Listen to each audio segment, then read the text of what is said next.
অন্যদিকে আইপ্যাক কাণ্ডে মুখ্যমন্ত্রী মমতা বন্দ্যোপাধ্যায়ের মন্তব্যের প্রেক্ষিতে আইনি নোটিশ পাঠানোর পর এবার সোশ্যাল মিডিয়ায় হুঁশিয়ারি দিলেন বিরোধী দলনেতা।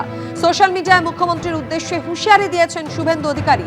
নিজের এক্স পোস্টে তিনি লিখেছেন, মমতা বন্দ্যোপাধ্যায় দিশাহারা হয়ে পড়েছেন। তার পাঠানো মানহানির নোটিশে যে সময় দেওয়া হয়েছিল তা শেষ হয়ে গেছে। মুখ্যমন্ত্রী তার পাঠানো নোটিশের উত্তর দিতে পারেননি। কয়লা কেলেঙ্কারিতে জড়িত থাকা নিয়ে যে অভিযোগ তিনি করেছিলেন তা কাল্পনিক বুঝিয়ে দিয়েছেন মুখ্যমন্ত্রী নিজেই। আদালতে আইনি পরিণতির মুখোমুখি হওয়ার জন্য প্রস্তুত হন মমতা বন্দ্যোপাধ্যায়। এবার আপনার সাথে আদালতেই দেখা হবে, হুঁশিয়ারি দিয়েছেন বিরোধী দলনেতা শুভেন্দু অধিকারী। আইপ্যাক কাণ্ডে মুখ্যমন্ত্রী মন্তব্যের প্রেক্ষিতে এবার আইনি নোটিশ পাঠানোর পর সোশ্যাল মিডিয়ায় হুঁশিয়ারি দিয়েছেন Suvendu Adhikari. Social media post বিরোধী দলনেতার আপনাদের সামনে রেখেছি। এক্স পোস্টে তিনি লিখছেন, মমতা বন্দ্যোপাধ্যায় দিশাহারা হয়ে পড়েছেন। তার পাঠানো মানহানি নোটিশে যে সময় দেওয়া হয়েছিল তা ইতিমধ্যেই শেষ হয়ে গিয়েছে। মুখ্যমন্ত্রী তার পাঠানো নোটিশের উত্তর দিতে পারেননি। কয়লা কেলেঙ্কারিতে জড়িত থাকা নিয়ে যে অভিযোগ তিনি করেছিলেন তা কাল্পনিক, সেটা বুঝিয়ে দিয়েছেন মুখ্যমন্ত্রী নিজেই। আদালতে আইনি পরিণতির মুখোমুখি হওয়ার জন্য তিনি প্রস্তুত হন। তার সঙ্গে এবার আদালতেই দেখা হবে, হুঁশিয়ারি দিয়ে এক্স হ্যান্ডেল পোস্ট বিরোধী দলনেতা শুভেন্দু অধিকারী। আইপ্যাক কাণ্ডে তল্লাশি নিয়ে জল গড়িয়েছে সুপ্রিম কোর্ট পর্যন্ত। আপনারা জানেন, আজ একদিকে ইডি এবং অন্যদিকে তৃণমূলের দুপক্ষের জোড়া মামলার শুনানিও রয়েছে কলকাতা হাইকোর্টে। আর এরই মধ্যে এই তরজা। তৃণমূল মুখপাত্র অরূপ চক্রবর্তীর সঙ্গে এই মুহূর্তে আমরা টেলিফোনে যোগাযোগ করে নিয়েছি। অরূপ বাবু, আইপ্যাক কাণ্ডে মুখ্যমন্ত্রীর মন্তব্যের প্রেক্ষিতে আইনি নোটিশ আগেই পাঠিয়েছিলেন, আর এবার সোশ্যাল মিডিয়ায় সরব হয়েছেন শুভেন্দু অধিকারী। তিনি লিখছেন যে তার পাঠানো মানহানির নোটিশে যে সময় দেওয়া হয়েছিল সেটা শেষ হয়ে গেছে এবং কয়লা কেলেঙ্কারিতে জড়িত থাকা নিয়ে যে অভিযোগ মুখ্যমন্ত্রী করেছিলেন তা যে কাল্পনিক তা তিনি নিজেই বুঝিয়ে দিয়েছেন। আইনে আদালতে যাওয়ার হুঁশিয়ারি দিয়েছেন শুভেন্দু অধিকারী। দেখুন, এখন বাজারে না খুব ভালো শীতের সবজি উঠেছে। আপনি ওই এক আটি পালং শাক যদি কিনতে যান, হার্ডলি 5 টাকা এখন দাম আছে। ওই দোকানদারকে যদি বলেন ওই 5 টাকার পালং শাক কিনে ক্যাশ মেমো দিতে, দোকানদার আপনাকে তাড়া করবে। 5 টাকার পালং শাকের যেরকম ক্যাশ মেমো হয় না, শুভেন্দু অধিকারীর তেমনি মানহানি হয় না। শুভেন্দু অধিকারী সে মমতা ব্যানার্জির বিরুদ্ধে মানহানির মামলা করছে, বলছে যে মমতা ব্যানার্জির ডেট ওখানে হয়ে গেছে, ওভার হয়ে গেছে, তার বিরুদ্ধে এবার কোর্টে শুনানি খেতে হবে। আরে শুভেন্দু অধিকারী ভারতবর্ষের মানুষ দেখেছে খবরের কাগজে মুড়িয়ে টাকা নিতে, এবং সেই দেখিয়েছে কে? ভারতীয় জনতা পার্টি, তৃণমূল কংগ্রেস দেখাই। বিজেপি প্রেস কনফারেন্স করে দেখিয়েছে খবরের কাগজে মুড়িয়ে টাকা নিতে। কিসের টাকা শুভেন্দু অধিকারী বলতে পারবে? এটা তো পরিষ্কার।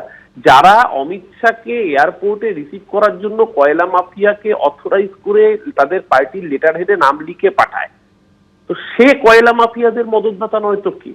খুব স্বাভাবিকভাবেই এক্ষেত্রে কয়লা মাফিয়ার যদি কয়লার টাকা ডন্টন হয়ে থাকে, কয়লার খনির দায়িত্বে থাকা সিআইএসএফ এর মাথার উপরে দায়িত্বে থাকা নেতার নাম, মন্ত্রীর নাম হচ্ছে অমিত শাহ। তার মানে অমিত শাহর মদত ছাড়া, সিআইএসএফ এর সহযোগিতা ছাড়া কয়লা পাচার হওয়া সম্ভব নয়। এবং সেই সময় দাঁড়িয়ে অন্ডাল এয়ারপোর্টে রিসিভ করতে যাচ্ছে কয়লা মাফিয়া জয়দেব খা, বিজেপির সর্বোচ্চ নেতৃত্বের অন্যতম অমিত শাহকে। অর্থাৎ বার্তা পরিষ্কার, কয়লা পাচারের কিংপিনদের সাথে বিজেপির যোগাযোগ, এবং সেই সময় শুভেন্দু অধিকারী বিজেপির সর্বোচ্চ নেতা। শুভেন্দু অধিকারীকে বরঞ্চ প্রমাণ করতে হবে যে ওর হাতে কয়লার কালি লেগে নেই। যেখানে যাওয়ার সেখানে যাক, আদালতে যাক, হাইকোর্টে যাক, সুপ্রিম কোর্টে যাক, দিনের শেষে বাংলার মানুষ দেখেছে শুভেন্দু অধিকারীকে কাগজে মুড়ি টাকা নিতে। মমতা ব্যানার্জি চুরি আটকে দিয়েছেন। ইডি এসেছিল তৃণমূলের আভ্যন্তরীণ ফাইল চুরি করতে। একদিকে ভোট চুরি আটকাচ্ছে বাংলার বিএলএটুরা, আর মমতাদি সামনে দাঁড়িয়ে থেকে ইডির চুরি আটকেছেন। তার জন্য এত গার্থ দাও, যেখানে খুশি যাওয়ার সেখানে যাক। মমতা ব্যানার্জি যা বলেছেন ঠিক বলেছেন, শুভেন্দু অধিকারী কয়লা চোর। অনেক ধন্যবাদ অরূপ বাবু কথা বলার জন্য। কোভিডের স্মৃতি যেতে না যেতেই রাজ্যে ফের শুরু হলো নিপা আতঙ্ক। একজন মহিলা এবং একজন পুরুষ নার্স নিপায় আক্রান্ত হয়েছেন, যদিও এ নিয়ে আতঙ্কে না ভোগারই পরামর্শ দিচ্ছেন চিকিৎসকদের একাংশ।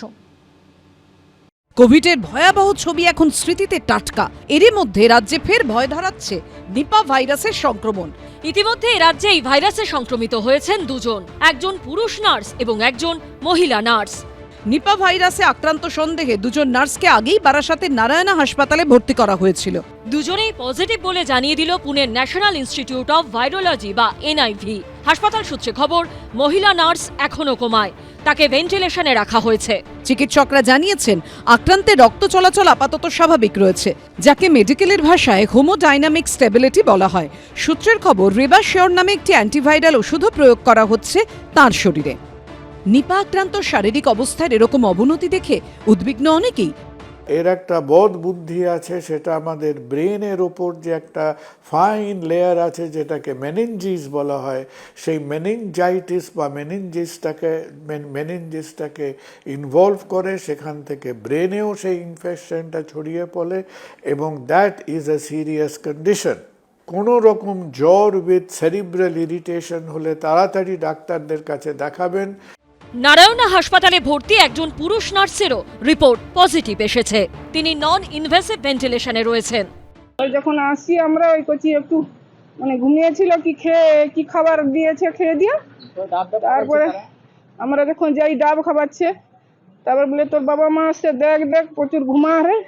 বিশেষজ্ঞরা বলছেন এটি একটি জুনোটিক ডিজিজ যা প্রাণী থেকে সংক্রমিত হয়। বাদুড়ের লালারস থেকে সংক্রমণ ছড়ানোর আশঙ্কা থাকে। বাদুড়ের আধ খাওয়া ফল ভালো ফলের সঙ্গে মিশে থাকলে সেখান থেকেও ছড়াতে পারে এই ভাইরাস। আক্রান্তে ব্যবহৃত বিছানা, পোশাক বা অন্যান্য জিনিসপত্র থেকেও সংক্রমণ ছড়ানোর ক্ষমতা রাখে নিপা ভাইরাস। সাধারণ ভাইরাল জ্বরের মতো উপসর্গ হলেও নিপা ভাইরাসে মৃত্যুর হার 50 থেকে 60%। খেজুরের রস থেকেও ছড়াতে পারে সংক্রমণ, যার নজির রয়েছে বাংলাদেশে। গলা ব্যথা, গলা খুসখুস করা, কাশি, কারো কারো শ্বাসকষ্ট, পরে আস্তে আস্তে এনকেফালাইটিসের অন্যান্য লক্ষণ প্রকাশ পায়। যে শরীরের কোনো একটা অঙ্গ যেমন হাত পা সেটা কমজোরি হয়ে যেতে পারে। আস্তে আস্তে মানুষটি তার যে চেতনার আস্তে আস্তে কমতে থাকে, ড্রাউজি হয়ে যায় এবং একটা সময় আসে যখন কোমা হয়। এই পরিস্থিতিতে সোমবার মুখ্যমন্ত্রী মমতা বন্দ্যোপাধ্যায়ের সঙ্গে ফোনে কথা বলেন কেন্দ্রীয় স্বাস্থ্যমন্ত্রী জেপি নাড্ডা। ইতিমধ্যেই একটি বিশেষ প্রতিনিধি দল গঠন করেছে কেন্দ্রীয় স্বাস্থ্যমন্ত্রক। সংক্রমণ নিয়ন্ত্রণে সেই ন্যাশনাল জয়েন্ট আউটব্রেক রেসপন্স টিমকে পাঠানো হয়েছে পশ্চিমবঙ্গে। এই প্রতিনিধি দলে রয়েছেন ন্যাশনাল ইনস্টিটিউট অফ ভাইরোলজি, কলকাতার All India Institute of Health and Public Hygiene, Kalyani AIIMS ও ভুবনেশ্বর এইমসের একাধিক বিশেষজ্ঞ। নিপা ভাইরাসের স্প্রেডের জন্য আপনাকে ক্লোজ কন্ট্যাক্টে আসতে হবে। করোনার মতো হাওয়াতে ট্রান্সমিশন কমন নয়। যেহেতু ট্রান্সমিসিবিলিটিটা অত হাই নয়, সেহেতু এই মুহূর্তে কন্ট্যাক্ট ট্রেসিং, আইসোলেশন এটা সবচেয়ে ইম্পর্টেন্ট টুল। বিকজ যাদের হয়েছে তাদেরকে যদি ভালোভাবে আইসোলেট করে রাখা যায় তাহলে কিন্তু স্প্রেডটা সহজেই কমানো সম্ভব।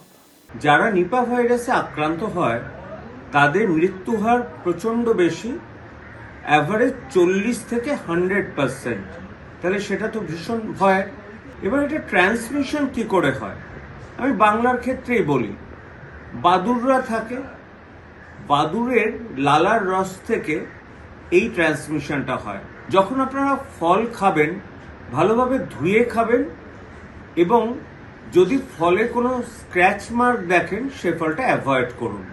রাজ্যের স্বাস্থ্য দপ্তরের সঙ্গে সমন্বয় রেখে কাজ করছে কেন্দ্রীয় সরকারের এই টিম। কিভাবে নিপা ভাইরাসের প্রকোপ নিয়ন্ত্রণ করা যায় তা নিয়ে চলছে লাগাতার বৈঠক। নিপা ভাইরাসে রাজ্যের এক বাসিন্দা আক্রান্ত হওয়ায় আগেভাগে প্রস্তুতি নিচ্ছে বেলেঘাটা আইডি হাসপাতাল। সূত্রের খবর, সেখানে তৈরি করা হয়েছে 10টি আইসোলেশন কেবিন, থাকছে 20টি সিসিইউ।